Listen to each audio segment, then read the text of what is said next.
my pleasure to introduce the moderator for that session, Mallika Dutt. Mallika is a long-time advocate for gender equity and using an intersectional lens to advance justice. She is currently the director for gender equity and governance at the Hewlett Foundation, where she uses, she seeks to foster inclusive societies so that people everywhere, including women and girls, can truly achieve their lives' aspirations. She brings a wealth of experience in storytelling, narrative strategy, movement building, and including in her previous work, including as a founder of Breakthrough. She's also a recipient of multiple awards, including the School Entrepreneurship Award. Welcome, Mallika. Thank you so much.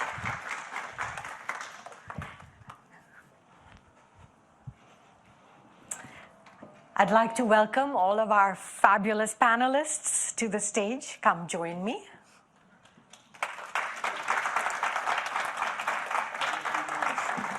What? Okay. Whatever you desire, please.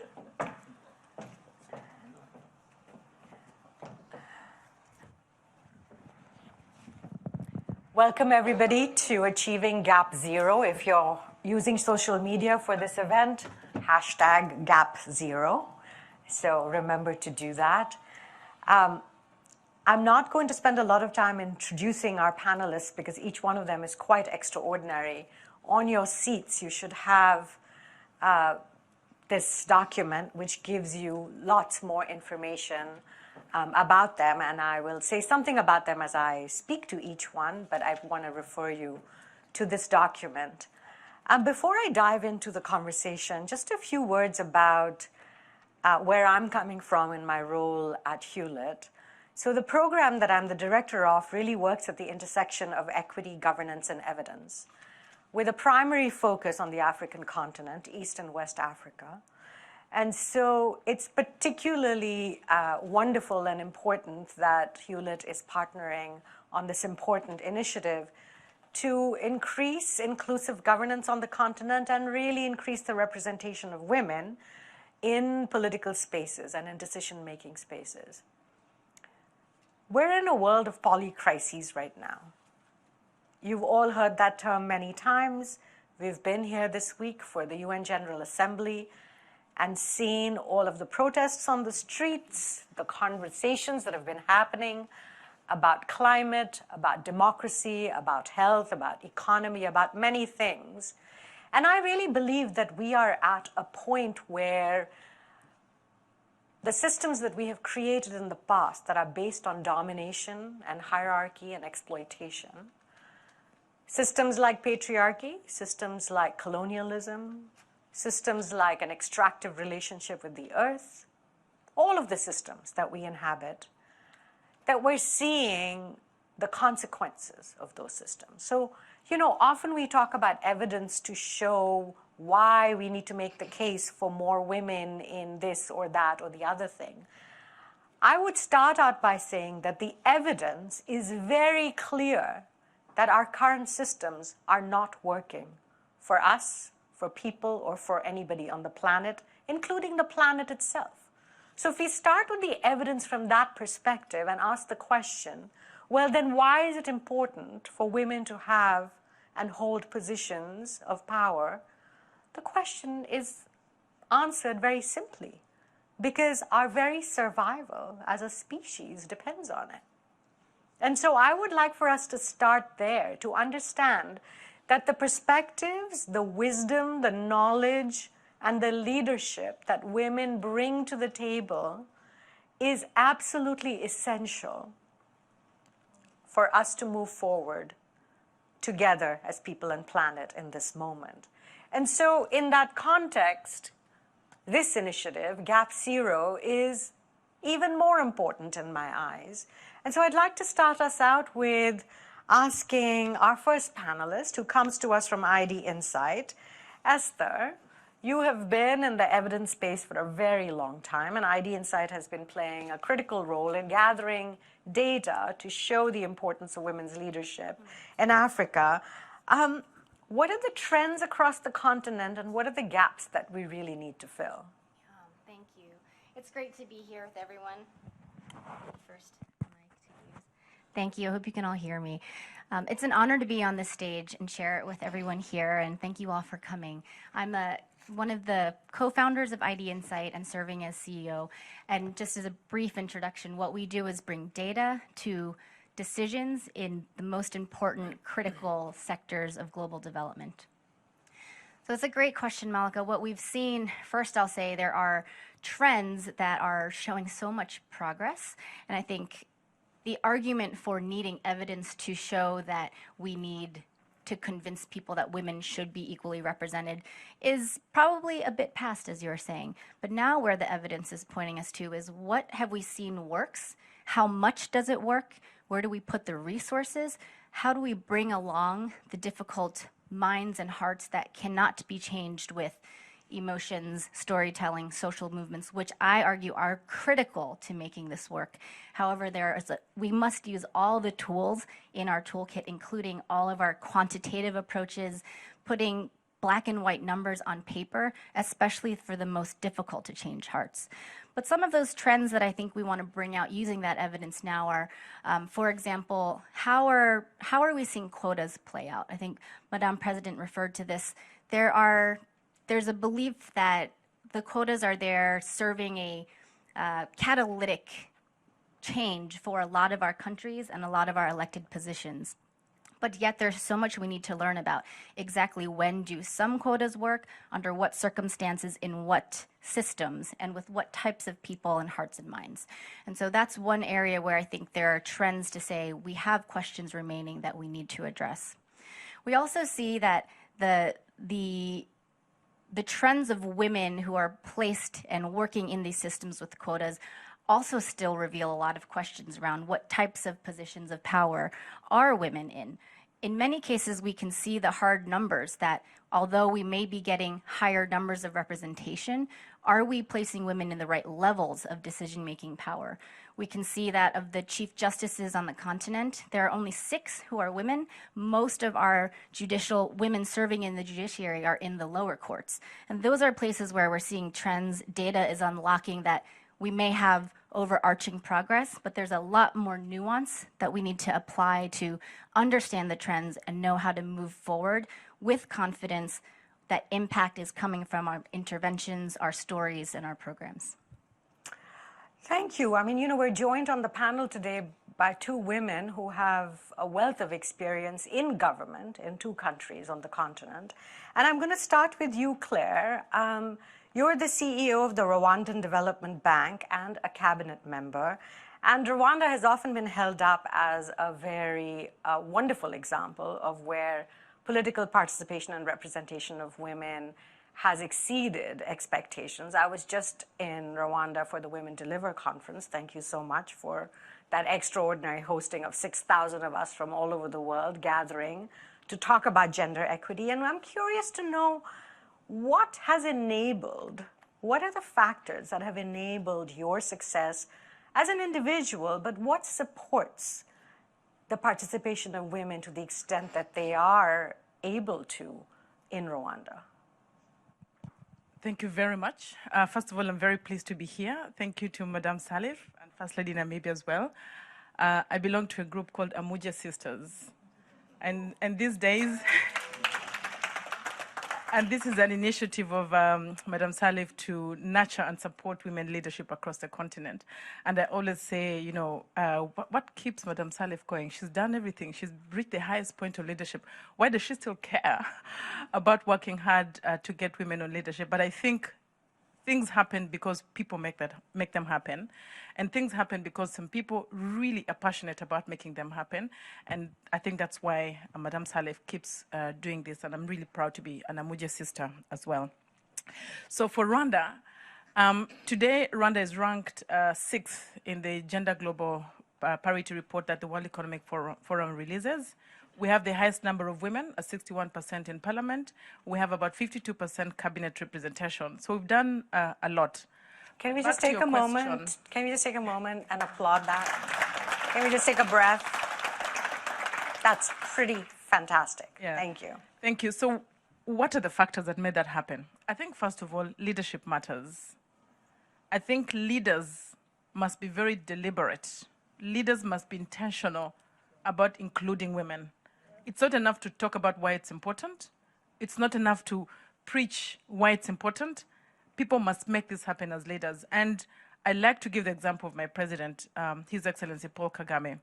He always told us stories of how when he wanted to appoint a cabinet, he would say, I want women, 50% women.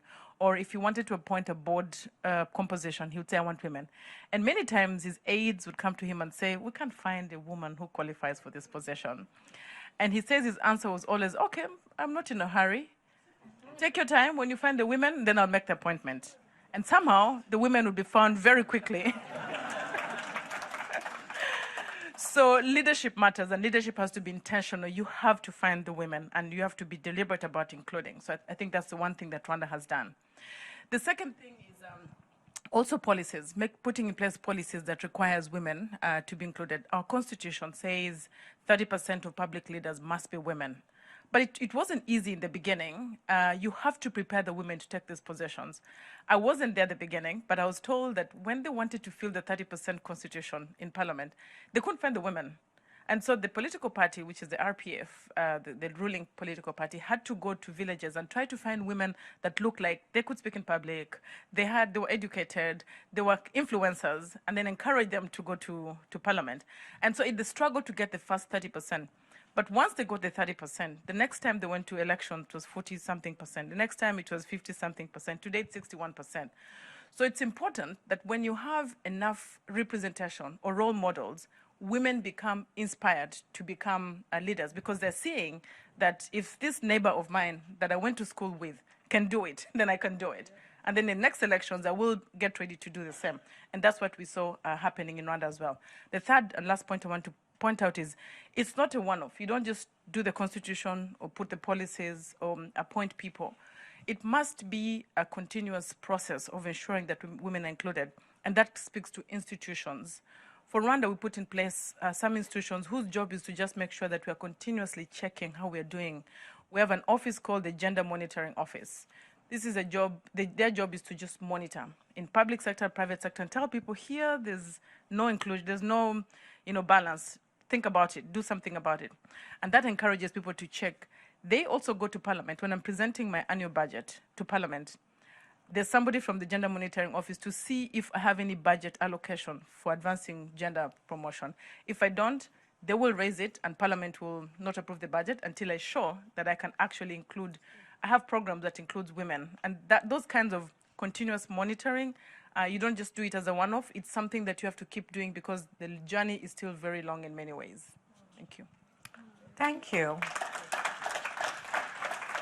What a fantastic example of really not just the leadership and the political commitment, but then all of the steps along the way that are needed to actually make this happen. And what's happening in Rwanda is testament to that leadership of women in the positions of power that they have. I'm going to move over to Malawi and ask Colleen Zamba, who is the secretary to the president and the cabinet of that country, a macroeconomist herself. I just had the pleasure of speaking on a panel with your president, His Excellency, as part of the Generation Equality Commitments. And I was very impressed with all that he laid out in terms of the commitments that Malawi has made. And I'm curious what your experience has been in the positions of power that you hold and represent. What has your journey been to be able to occupy these positions of power, and what has supported you to get there?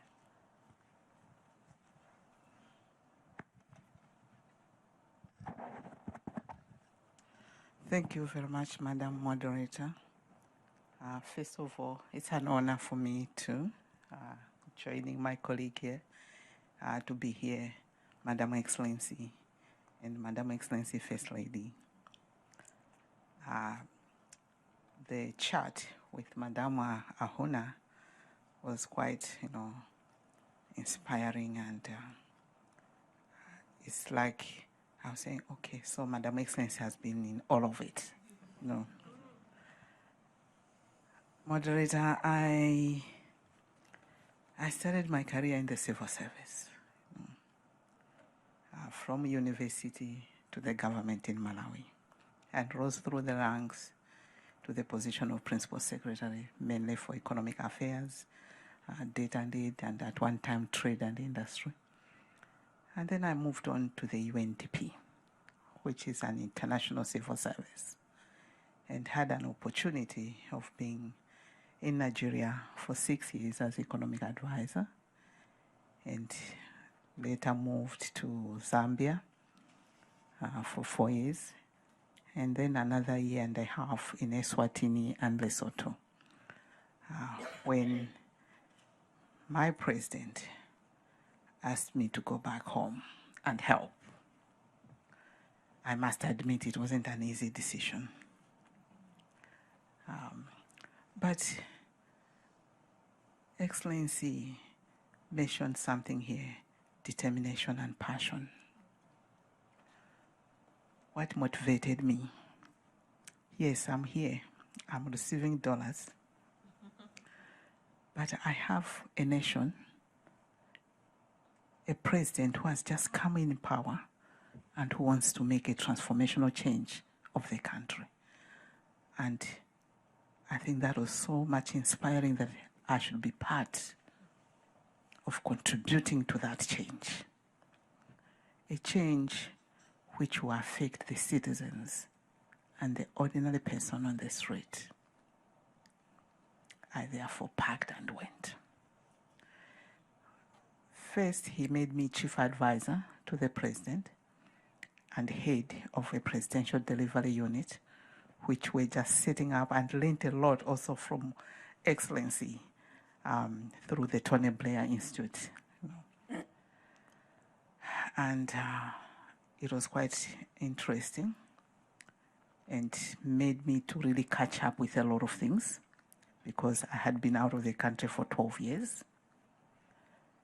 But comparing what I found, I really felt there was a lot we had gone backwards as a country, since I used to be in the civil service before.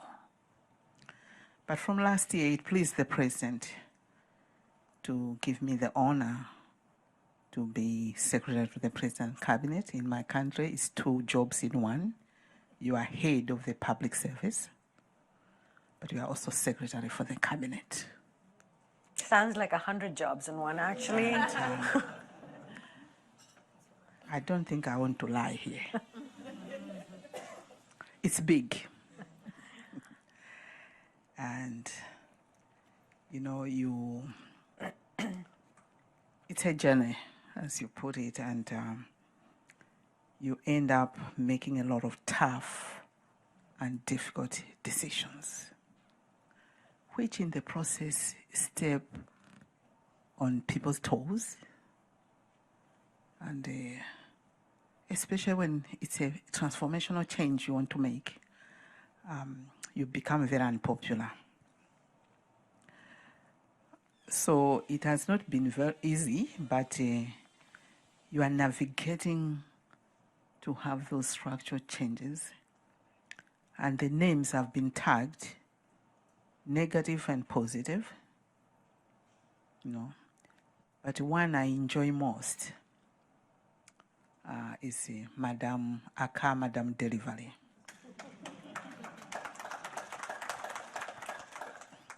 In the process, you are trying to achieve results. And I think, just as my colleague mentioned, one thing now in my experience is that the leadership of the nation is important and critical if we really want to make sure we have women empowered and women allowed to contribute in development. And we know that to achieve our development, sustainable development, the women are critical. And it's something which my colleague just said here, that I don't think it's more of women important, but it's now doing it.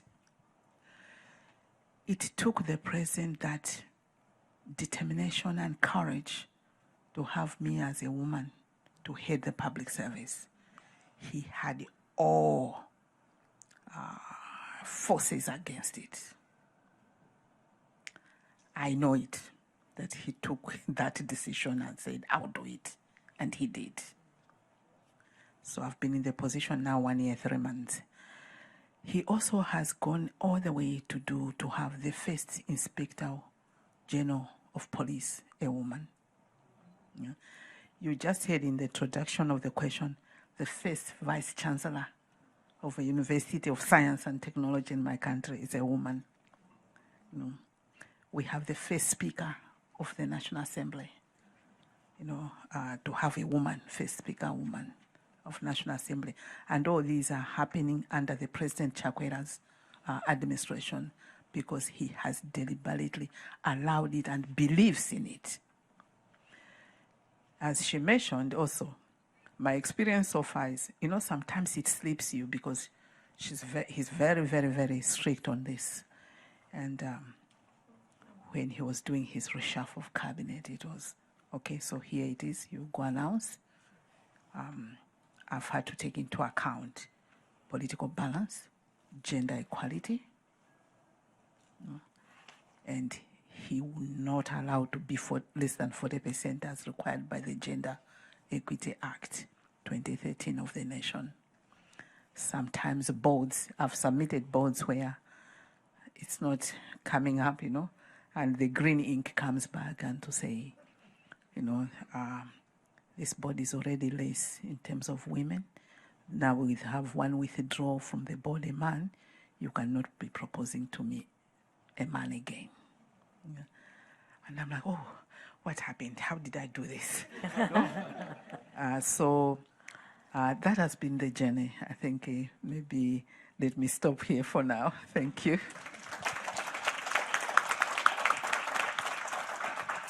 I really appreciate, to the President's earlier point about power and authority, I really appreciate the very powerful, quiet power that you just demonstrated for all of us as you shared that story. So I just really want to take a moment to recognize what power looks like exercised in a multitude of ways.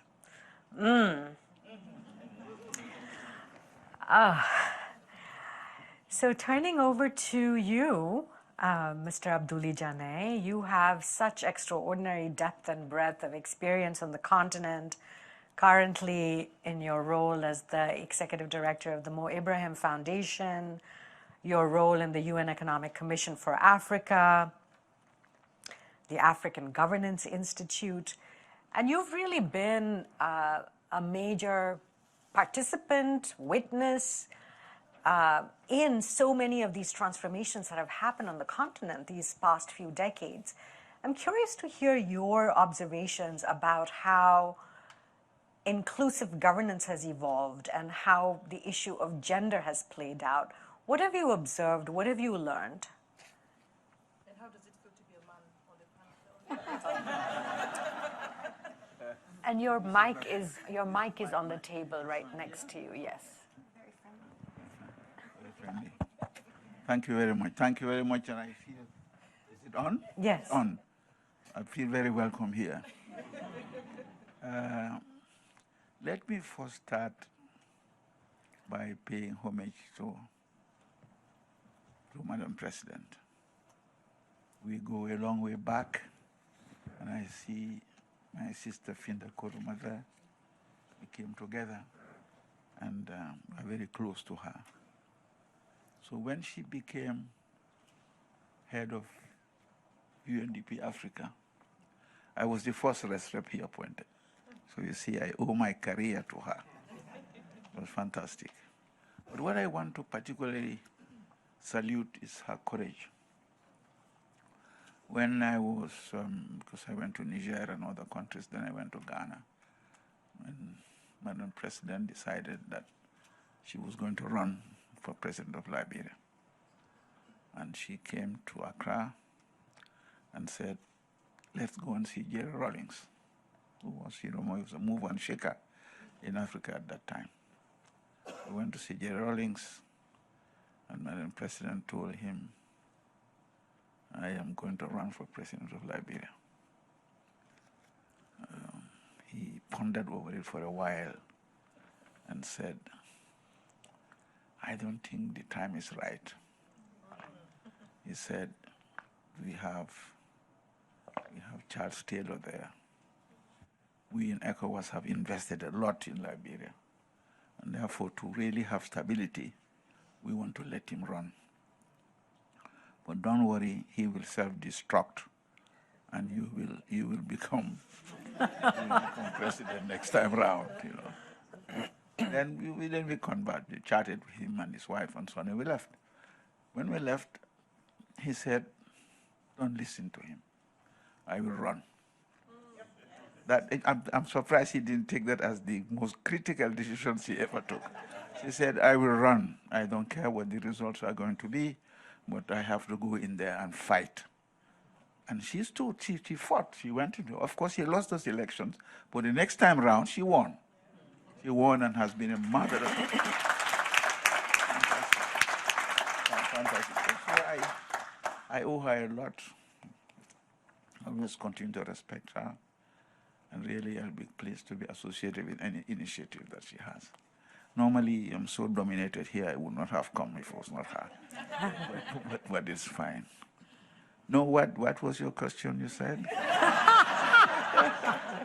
It's okay. You can just keep telling us stories about Madam Sirleaf. I think we'll all be quite happy to listen to them. I was just curious about what you've observed about shifts and how representation of women and gender equity have played out in your years of service, and where you think the situation is now. Really your observations about this journey. No, I think really it's the whole movement in Africa to really move the governance agenda, because all these things fit into and then we have great leaders like President Kagame and others who are center staging this and really showing examples of how inclusive governance should be. I worked in UNDP, as I said. After as rep, I became regional director for Africa. I went to ECA, and now in the Ibrahim Foundation. So there's increasing attention to issues of governance. And where I focus my attention now is on the Ibrahim Foundation, and where we really feel, you see, you cannot do anything without data. And that's the most comprehensive data set on where we are on issues of governance, from participation and human rights to security and rule of law. You name it, we're in there. And within that context, there is a whole chapter on gender. A whole chapter on gender. We do not have the capacity to implement the data that we see, but we felt that if we can put the light on it, and we are in an increasingly democratic space, the attention would be directed to this. Our regret, but me personally, our regret is that we still lag far behind in terms of gender parity in sharing power. It's not there. We have presidents appointing chief directors. We have my good sister Clare here, but really in terms of a significant shift towards gender parity, where the power lies, it's still lagging behind. And I think we should do something about it. What shall we do? What are the constraints? The constraints first is that, I was going to share some of the results of this, because we produce an index every year on, as I said, rule of law and gender and everything and so on. We don't have, my job is to really go around and talk to heads of state and say, this is where you find your country now. What is it that what is it that you are doing? The constraints we have first is that to really have leaders who are who reflect the priorities of their people. The priorities to the extent that they get elected. Elections are one of the biggest constraints that we have in the agenda, in the governance agenda. She got elected in a very competitive thing and a very violent country at that time and so on. So we do not question that election. I'm biased. I'm saying she was the best candidate at that time and therefore was elected. But elections continue to be an issue in Africa. It's the biggest constraint in moving the governance agenda, and hence also address those issues of priority to Africans. If you go out, because we do not only the data set, but we go and try to capture through Afrobarometer what are people's feelings and so on. And believe you me, there are many people in Africa who believe that our sisters are being underchanged in the governance equation, in the power equation and others. So that will change. The more democratic we become, the more your voices are women are being heard, the more you can exert that. I think then we will move towards better representation for women, better parity, and so on. So this is the challenge. Let us have more women entering the political arena. Let us have an equal playing field, which we don't have. Which you don't have because there are many men who still believe that women don't deserve a seat around their table. It's very few. President Kagame is an exception. There are others too, but they are very much the minority. They are very much the minority. Look at the cabinets they are putting in place, the opportunities that are given to women and so on. So our challenge is really change the dynamic, move it in a way in which we would have as much equal representation to the issue of gender parity as we can. Am I hopeful? I'm very much hopeful. If I sit near him, if I sit near Claire, if I sit my niece out there who left a very lucrative job in African Development Bank to come to Gambia and say, I am going to run. I'm going to run, and Madam President and I were her advisors. Of course, at that time, we told her, you have no chance. So, you have no chance. But brave women like that are emerging. Emerge. Let us keep this conversation going and really be assured also that there are men on the other side who support you, and then we will help to make this change happen. So maybe I shouldn't go beyond this, thank you, but really it's a humongous challenge. It's a humongous challenge out there. And it's only a question of power dynamics, really. It's a question of power dynamics, and some men just believe that women will be influenced and so on, but that's wrong. And if you look at the history, the bravery, the capacity of Madam President and what she brought to bring on the table, we'll be assured that it will take us a long time to have a man of her stature and standing. Let me stop here. Thank you.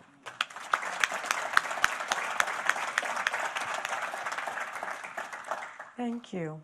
Since you brought up the importance of evidence and data, I'm going to come back to you and ask, since IDinsight is really so focused on that, and since this initiative that we're here to discuss is Gap Zero, I'm curious to hear about any examples of how data has helped move the needle for women's leadership and political participation. Thank you. So I would like to be able to say thank you to Madam President and all of the staff at EJS Center for allowing IDinsight the honor to bring our skills to this very challenging, top-of-mind issue for the continent and for the world. So we have been privileged to work with EJS Center to build the Data Hub, which is covering 14 East African nations and keeping a monitor of the most up-to-date data on where women are represented within governments. So from the heads of state, president level, to judicial level, to legislature, the MPs, parliamentary committees. It's actually very difficult data to track, to put in one place, but I believe that it is one of the first places we have to start in order for evidence to start to change hearts and minds.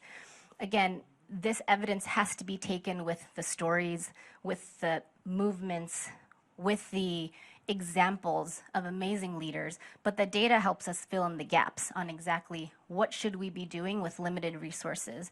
So we're really thrilled that the Data Hub will be public on the EJS Center website.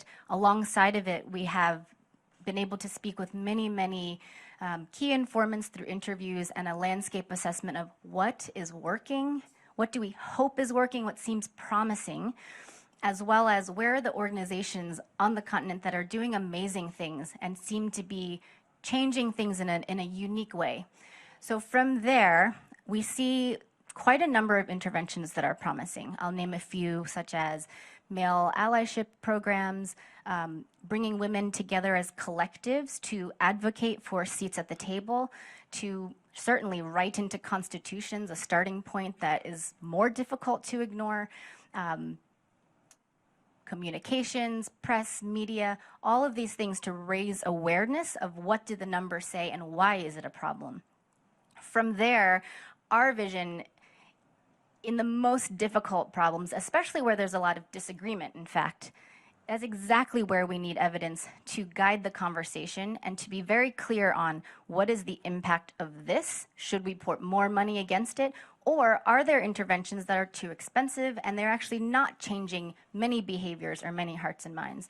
So that's what IDinsight does across many sectors. And for us, it's an honor to work on this particular issue. For me personally, for many of my teams, we have several of my teammates who lead the work in Malawi and Kenya here, and they spend their days thinking about how do we introduce to the conversation evidence that will actually take these interventions, let them reach full potential, or decide that there are better ways to spend limited resources, time, and money. Thank you. Can we take a moment for all the IDinsight folks to stand up and identify themselves and just be recognized for all this important work? Okay, raising hands. Thank you all. Thank you. And now all of the wonderful EJS folks who are also making this happen. Where are all of you? I see Chris. And there you are. And thank you, Madam President, for the inspiration that is making all of this work possible. So thank you for that. I'm going to go back to the country of Rwanda. We spoke about the conditions that were necessary and the commitment of your president and the ways in which he insisted on a process at every step along the way that has led to the outcomes that you have in Rwanda right now.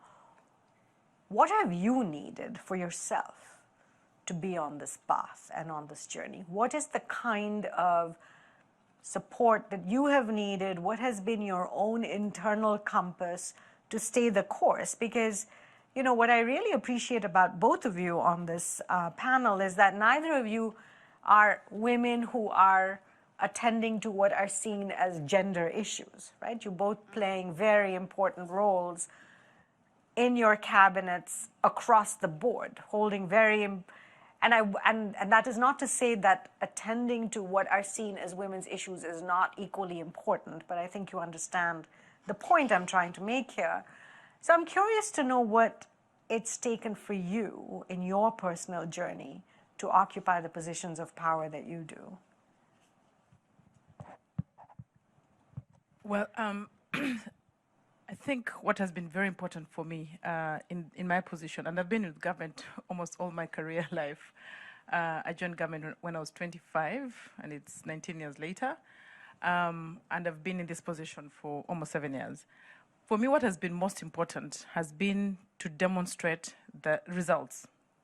I think at the end of the day, if you're delivering results as a woman, it doesn't matter whether you're a woman or man at the end of the day, as long as you're giving results to whoever needs the results, whether it's a shareholder or it's a business or government. And for me, what has always been the thing that I remind myself all the time is at the end of the day, it's the results. Are we so I'm in charge of promoting investments, tourism. Are the tourism numbers increasing? Are the investments increasing? are the companies that we're supporting making better money for themselves? As long as the results are showing, I think nobody will care about whether it's a woman or man at the end of the day, because what they want is really results. That's one. The second thing is women also, and I did experience that as well. Sometimes, even when you have the results, you're shy to talk about the results because you think you're talking about yourself. And I think women sometimes are very sensitive about, it's not about me, it's about the community, it's about the organization that I work for. What I've also learned is to really be comfortable with sharing results, because it's also part of the accountability that we need for ourselves, but also for those that we work with. So being comfortable with sharing, doing, reports, doing an annual report and publishing it, going to the media and saying, look, we've grown, most recently in Rwanda, for example, we've grown tourism by 56%. That's a very high growth rate of tourism in the first half of a year. Sharing that with the public so that people can actually see not only are you showing the face of a woman in the position, but you're actually also delivering, and the results are there. And I think it's really important to demonstrate that. Sometimes people ask us in Rwanda, you've had women occupy a lot of positions. Does it translate into meaningful results, or is it just tokenism, or is it just the face of it? And I always tell them, look, if 61% of parliament is women, if 52% of cabinet is women, if many positions are held by women, and this is the government that's delivering, if that country that is like that is delivering 7 to 8% economic growth rate every year for the last 15 years, except during COVID, if that country is the 6th safest country in the world, because that's what Rwanda ranks, if this country is one of the least corrupt countries, not just in Africa, and has zero tolerance for corruption, then if all the things are happening in this country, then surely there's a correlation between gender inclusion and results. So it only just makes sense to keep gender inclusion in the picture. You would think, right? Thank you for that. So moving over to Malawi, you come from civil service in a variety of areas, and I'm curious about what you think the role of entities outside the country can play, what their role should be on this issue of the representation of women. Does it matter what the UN is saying? Does it matter what anybody else is saying about this? Or is it really conditional on the political leadership of the person in the country? What's been your experience of the mix of those kinds of factors in your own leadership?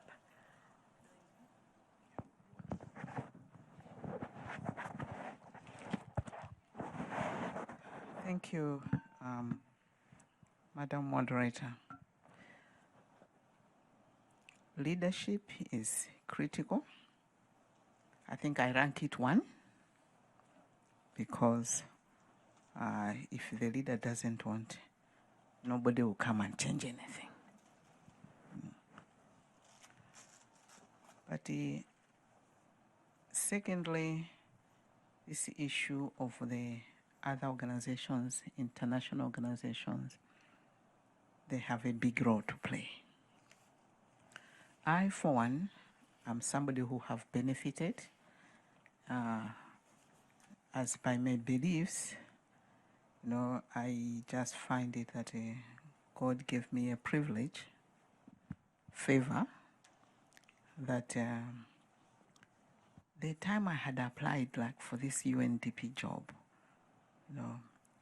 I heard there were over 500 applicants in New York here, and they shortlisted 90.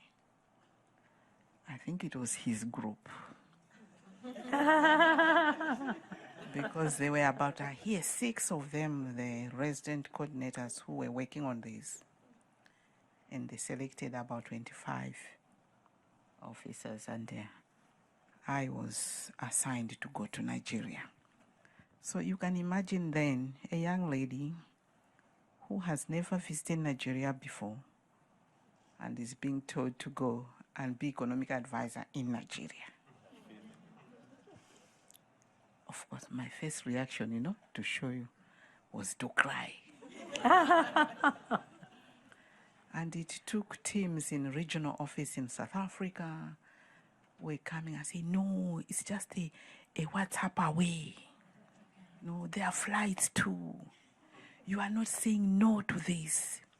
It was a highly competitive process that we have a lady from this part of Africa. You don't understand, Colleen. You just can't say no. And it included even the church. You know, they were all saying that we are fasting. we are not eating until you enter a plane. So I took my bag and left for Nigeria. It was such an experience. But there I was when I went to the office and reported. And that very week, Jeff Sachs was in town, and he was my boss at one point in Malawi. And when Jeff saw me, he took me in his car and said, "Come on, you do it." And I did it. Yes, you did. You know.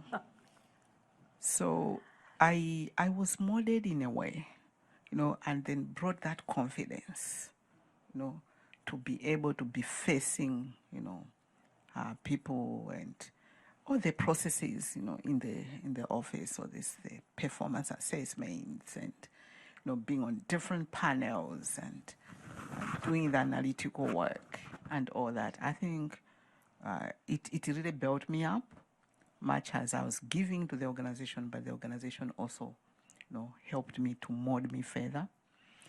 And moving on to go to Zambia, where I led a whole team of the international support, the development partners, to come up with their 7th development plan, and all those experiences, they were all part of, you know, in the continent also building me up. So what am I saying?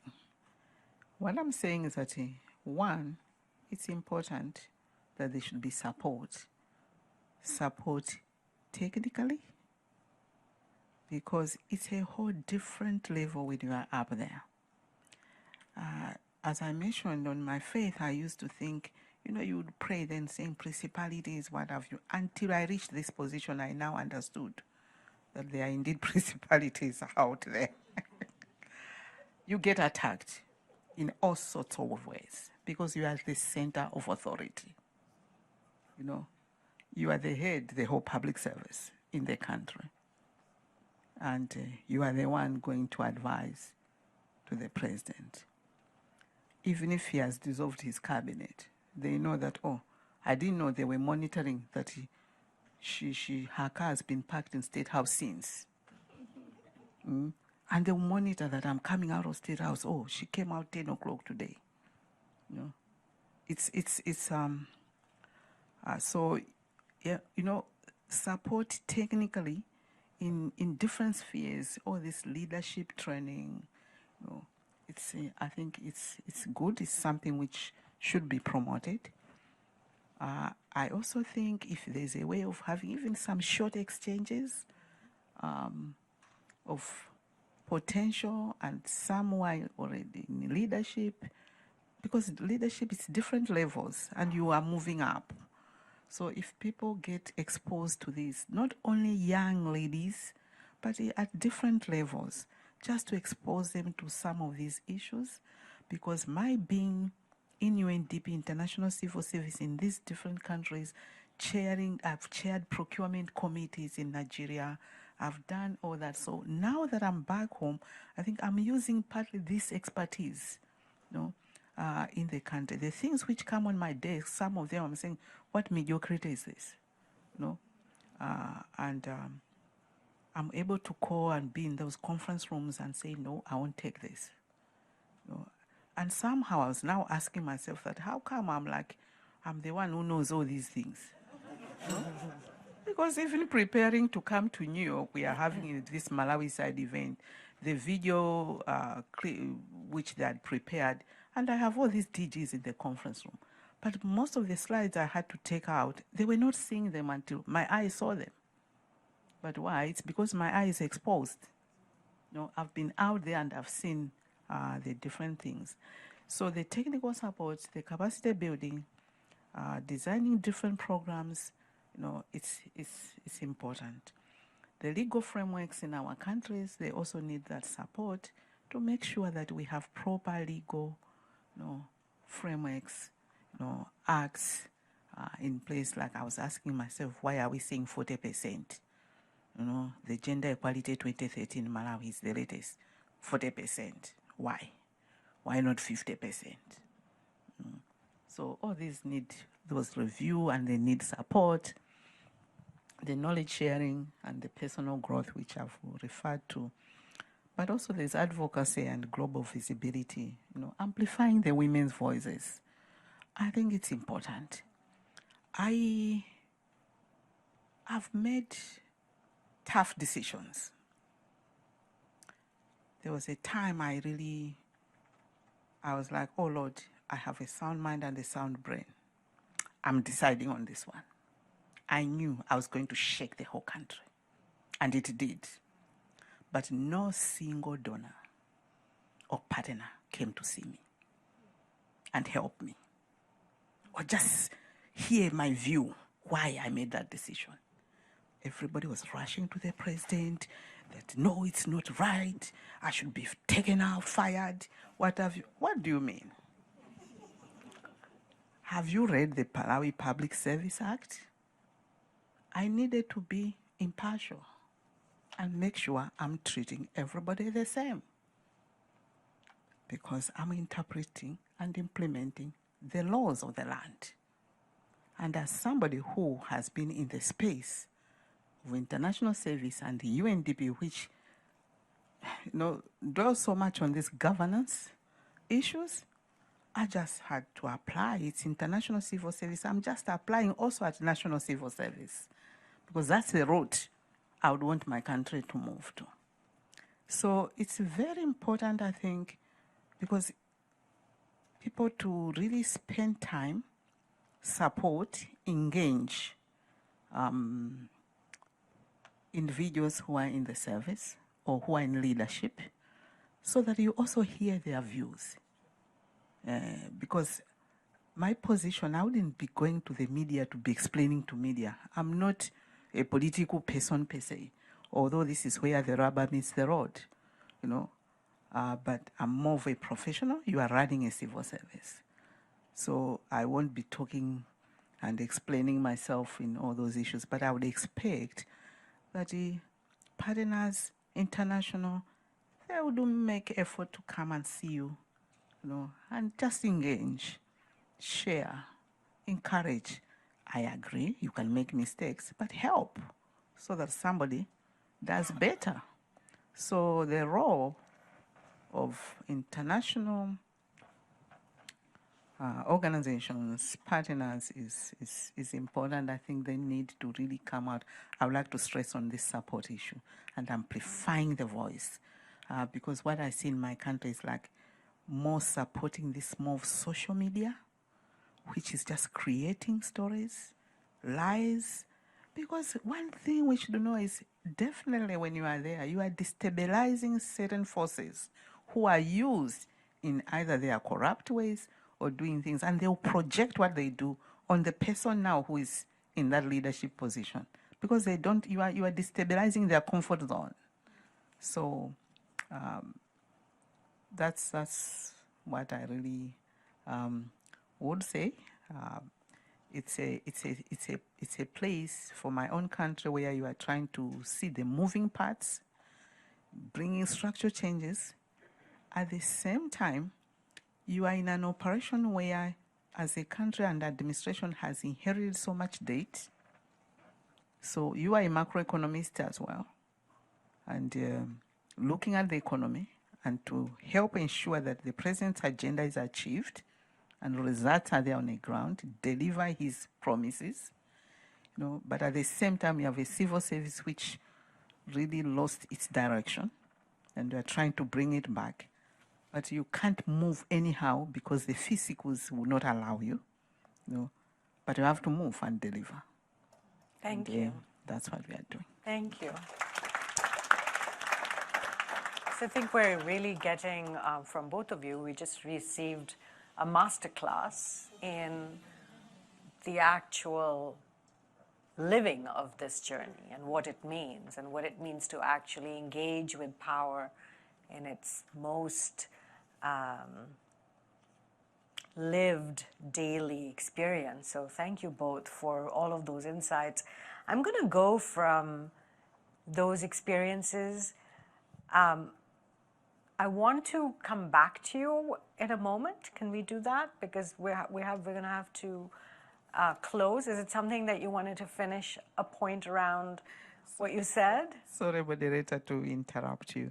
I just wanted to acknowledge in my journey Ahuna as a director for Africa Bureau, because I had to leave and go to my country. It wasn't easy for UNDP, but Ahuna made an exceptional decision that I'm making a decision exceptionally. Please grant her the leave.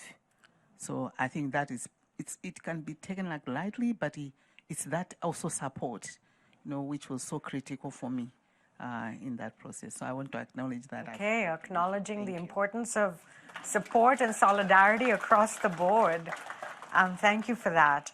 So to move over to you, our only wonderful man on the panel, we're after your comments, we're actually going to open it up to this incredible group of people in this audience who could all actually be on this panel with the experience that is in this room. I'm going to go from the micro to the macro. Given the trends that we're seeing right now around democracy, the increase of authoritarianism, so many larger global political factors at play, and your experience in this area, do you have any thoughts about why we are in this moment right now and what might be some of the ways in which we can steer ourselves into a better place as a continent, as a country, as a world?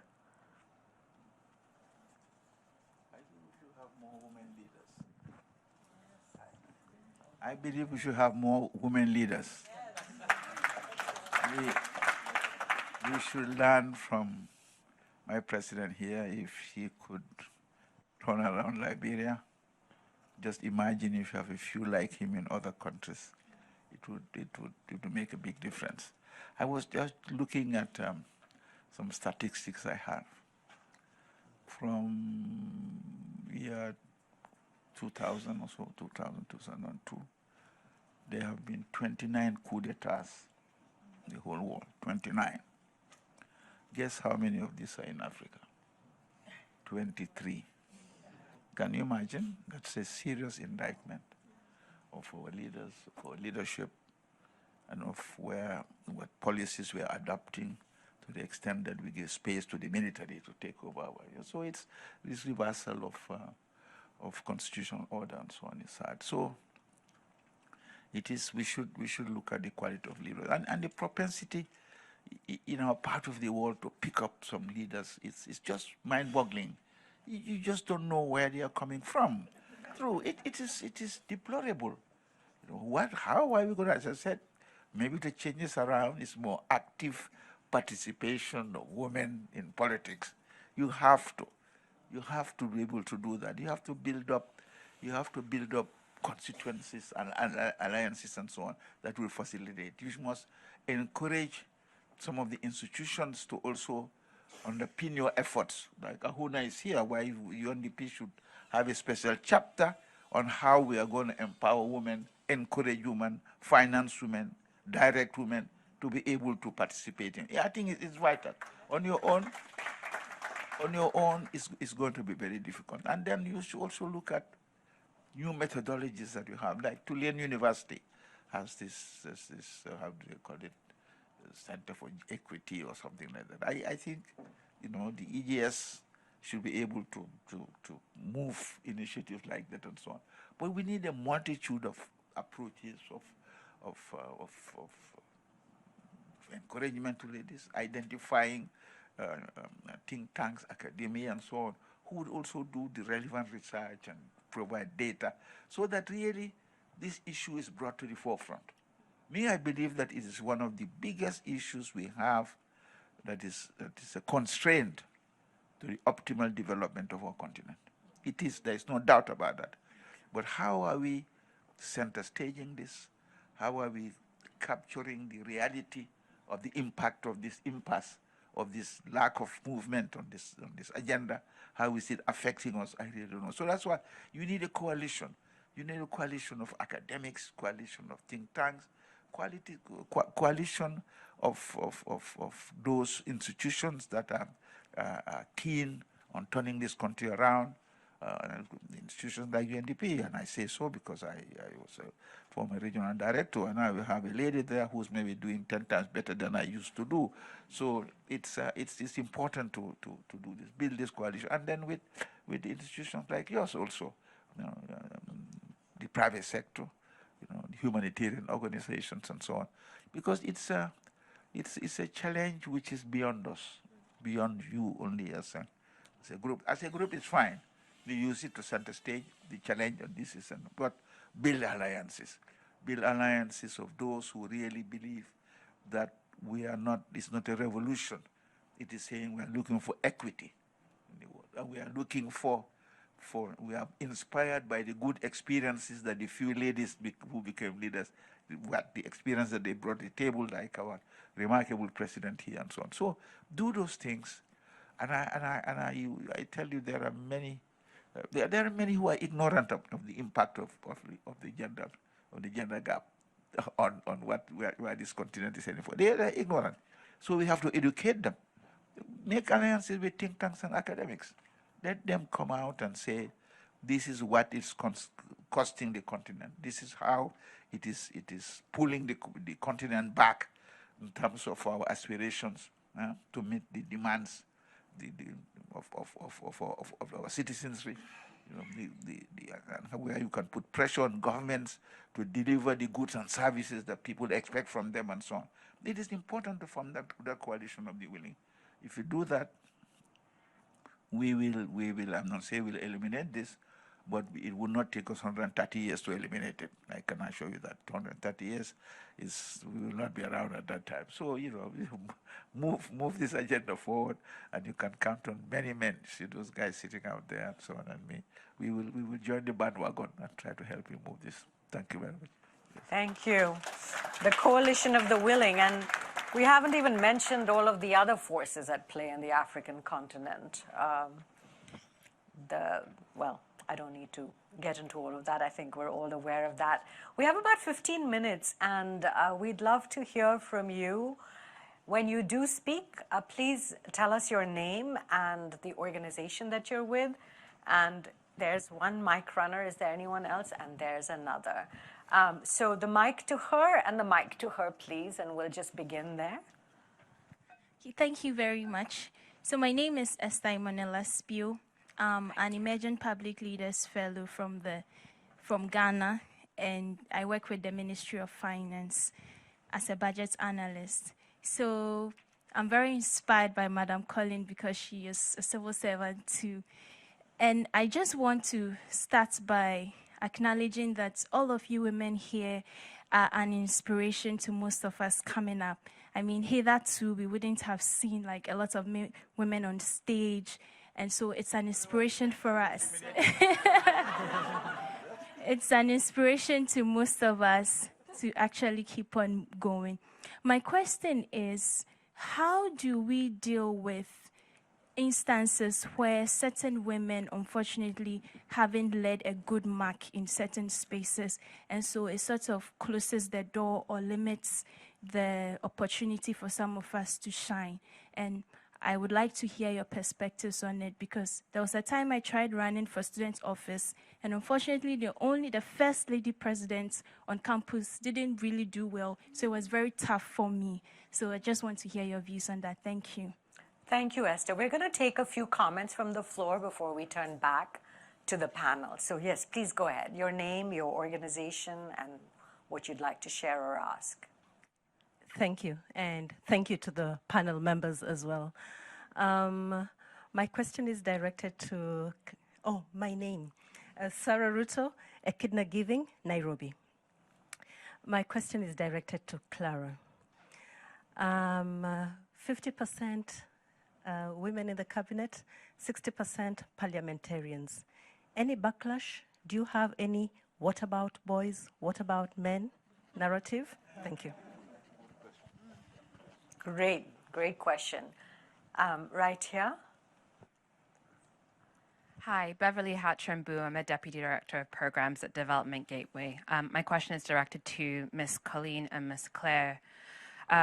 Part of closing the gap is around making sure that policymakers have the right data when they need it.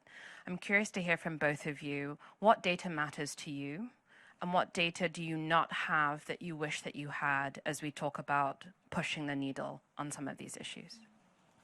Thank you. Anyone else? Right here.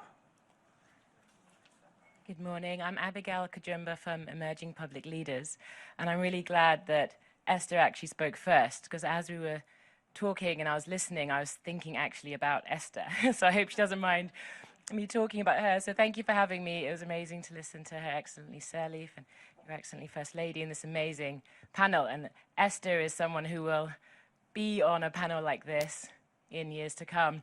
And I hope she doesn't mind me announcing, because it's years in advance, but she also plans to be a president in her country of Ghana. You heard it here, remember. So remember Esther for future reference.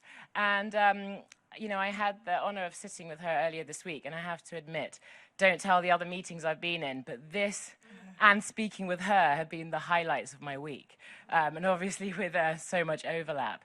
And it just got me thinking as I was inspired and encouraged listening to all of you. I've picked up on so many macro and micro kind of advice and strategies, and I just wondered if any of you wanted to add any direct advice or inspirations for Esther and the many women fellows that we encourage and put in civil service for their long-term future goals. Thank you. We'll take one more comment. Oh, okay, we'll take 3 more comments and then we'll close.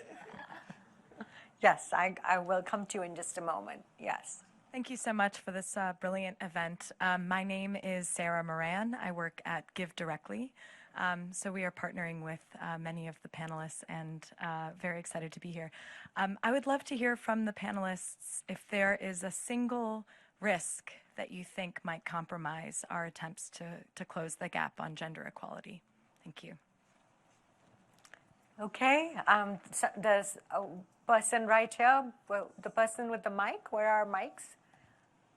Okay, to her, and then there, and then we'll close. Thank you. Good morning. Hi. My name is Val Mensa, and I'm from a company called UFarmX. We work with smallholder farmers in sub-Saharan Africa. And in the region, we have about 60 to 80% of the women are involved in the whole value chain of agriculture. But the statistics, or let's say the optics of it, is still mostly men. So how do we change that, not just for agriculture, but in spaces where women dominate, they're still not considered. So how do we change that, and what conversations can we have around improving that?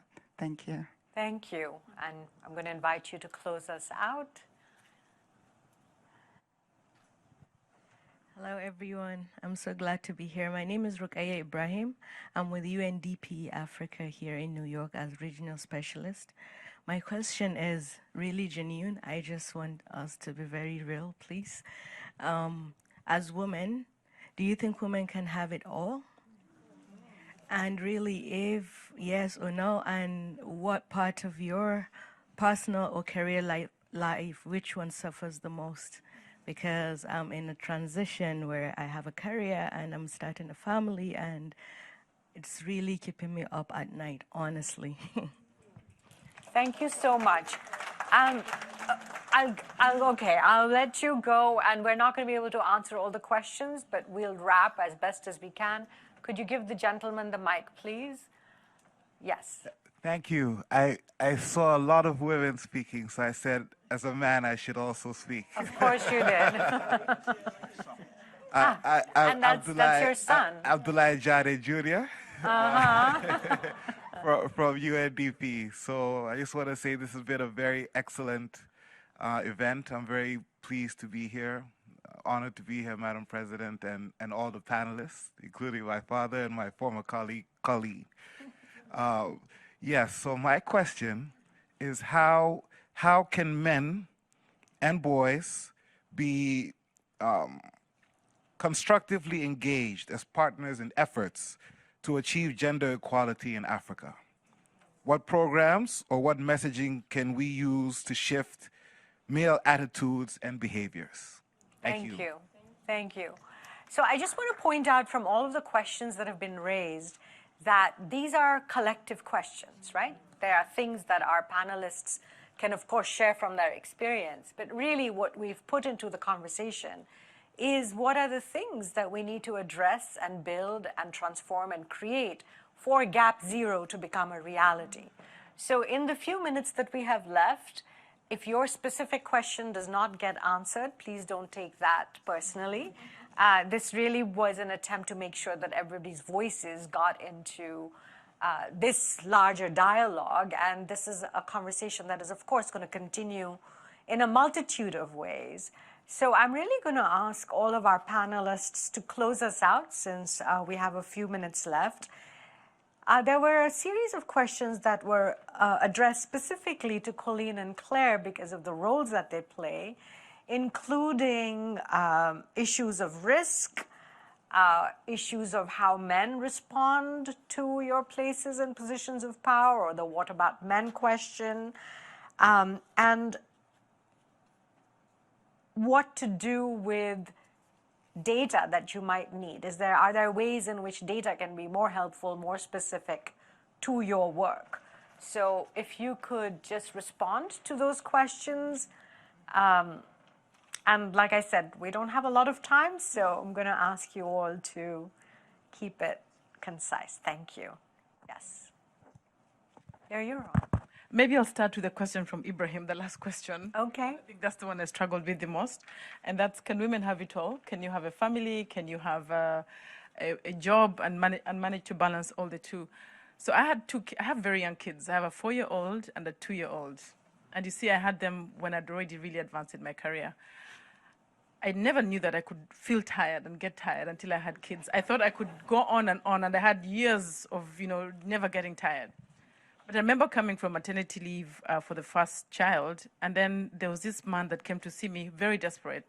When a man comes to see you and he's in his 50s and he's so desperate that you can see tears almost coming because we're about to sell his property. He had defaulted on his bank loan. And we managed the mortgage registry at the Rwanda Development Board. So when I looked at him, and as he was explaining very desperate, I was actually dozing.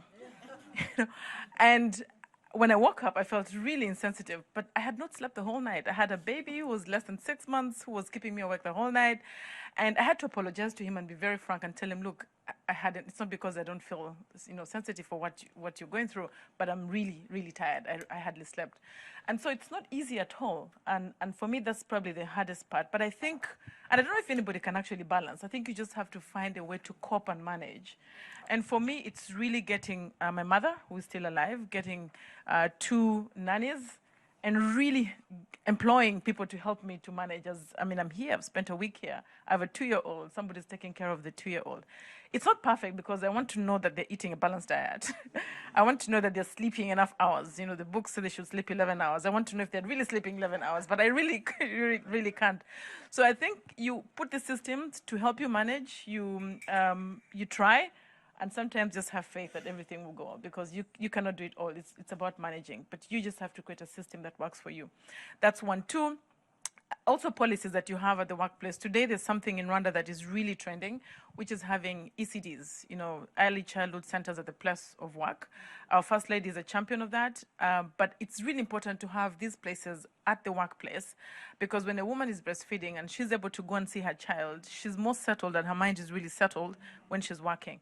The other one is maternity leave. For a long time, employers thought that women were expensive to employ, because in Rwanda, like many other countries, women are, the population is 70% people less than 30, and 52% of the population is women. So you're going to have a lot of them going on maternity leave. So you better have a solution for that.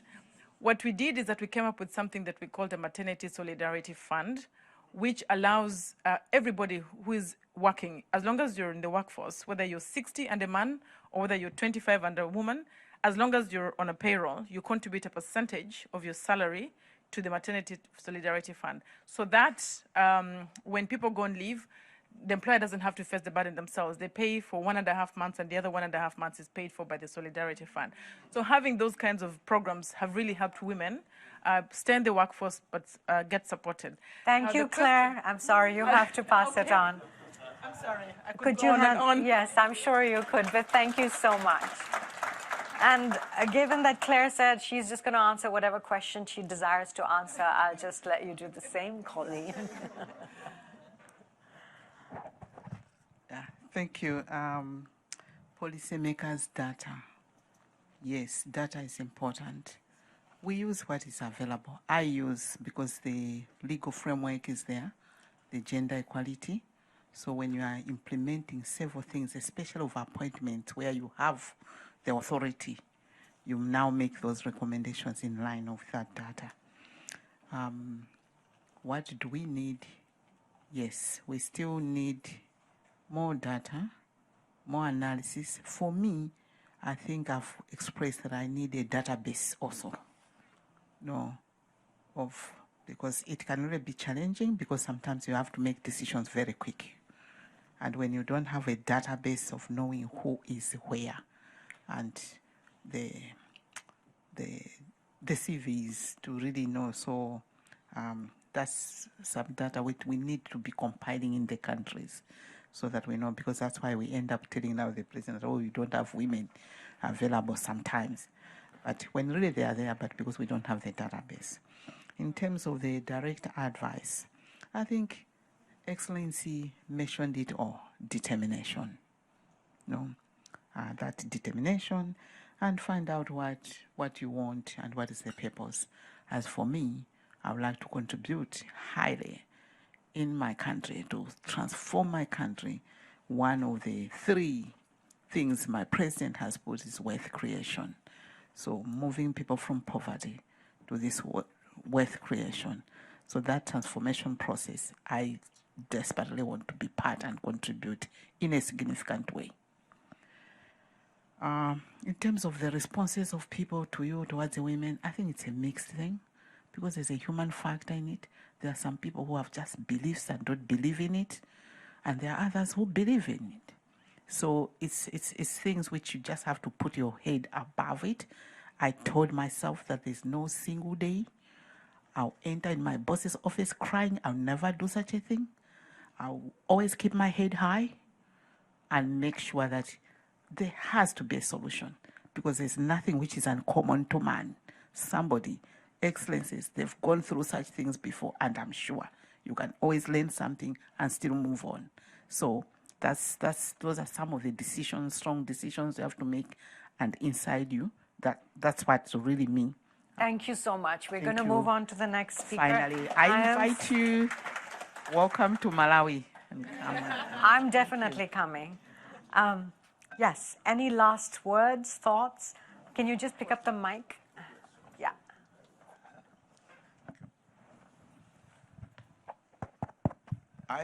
My advice is really throw more light on this issue. Continue. We'll never have enough. If not, the benchmark of 130 years will stay. And suddenly you want to move away from that atrocious prediction. And to do this, I would say, join those organizations that are producing data. We have more data on this issue. I still believe that it's not adequate what we do. I tell you what we do in the Ibrahim Foundation. We have a whole section in the index that we produce on women, and on political power and representation of women, equal rights and civil liberties of women, socio-economic opportunities for women, equal access to public services for women, laws on violence against women. There are many other things that you can. So really get the data, put it in there, and so on. Second, I think you must also have a coalition with the regional institutions. In Africa we have ECOWAS, we have SADC, and so on. Let them set the norms. Let them discuss. Let us share experiences among themselves and so on. I think that that's important. It will help you build, a stronger coalition on this issue and they move it. And third and last, center stage the women who have been president and have done very well. Then you show them as examples of what women can do. There are not many, but focus on her. Honors her. Thank you so much. Thank you. Esther, any last thoughts? Yeah, just to say, I also have the 130 years to parity stuck in my mind, but I see so many examples from the questions as well as on the stage of all the things we must throw to shorten that as small as possible. We each are playing a different role in that, and I think it even comes down to the very individual decisions. It was asked, what can a man do? Many of these things are small daily decisions of, should you bring in your colleague? Should you, when you're selecting which image to put on a marketing material, keep those moments in mind. They add up, they really do. And for the individuals, for me, Mr. Abdoulie mentioned coalitions. I think the individual coalitions are critical to get through those work-life balance questions, whatever season we're in, and to stand behind women that you would like to raise up next to you. So I personally, as a social entrepreneur, as someone who's been first and only in maybe too many rooms, it is all about building the community so we pull together in the same direction and take that 130 down as quickly as we can. Thank you so much. So nobody, this question about what happens if a one-woman story doesn't have the impact that we wanted.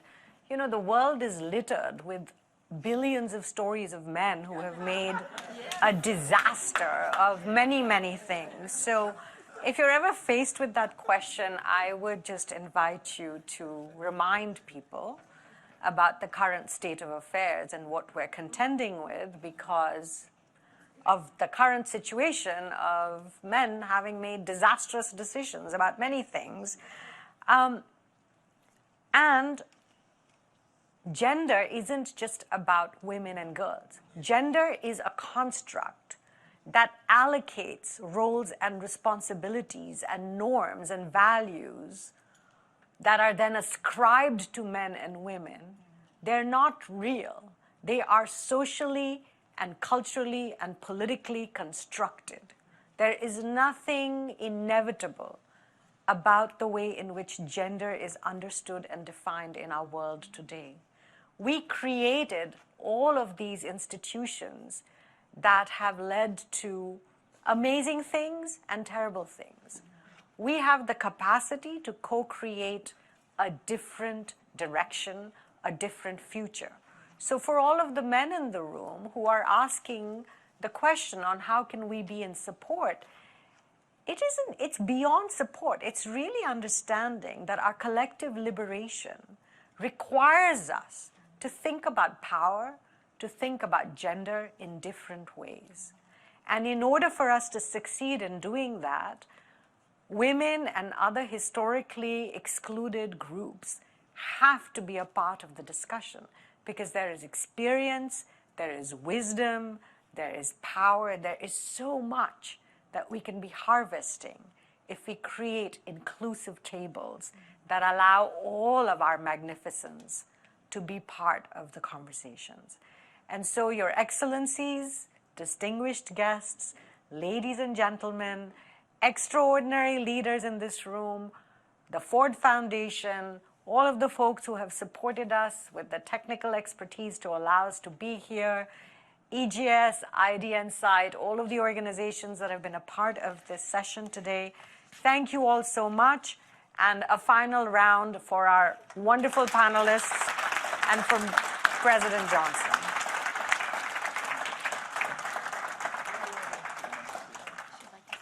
I'm going to get off because could you go get it's hard.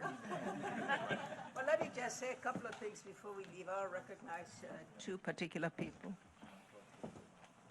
The First Lady of Namibia, because she's now the chair of the Association of First Ladies, and they're going to have a mighty influence on the leaders that they have. So please stand up.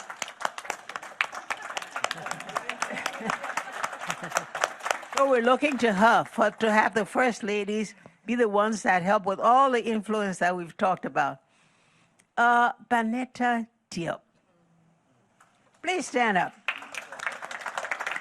And I'm calling her because when I say that many of us stood on other shoulders to get to where we are, it was somebody like that with Femme Afrique, who was there with into the gallows, all down in the trends, trying to support the first of us who were trying to be rescued. So I just wanted to recognize the two of them and to thank all of you.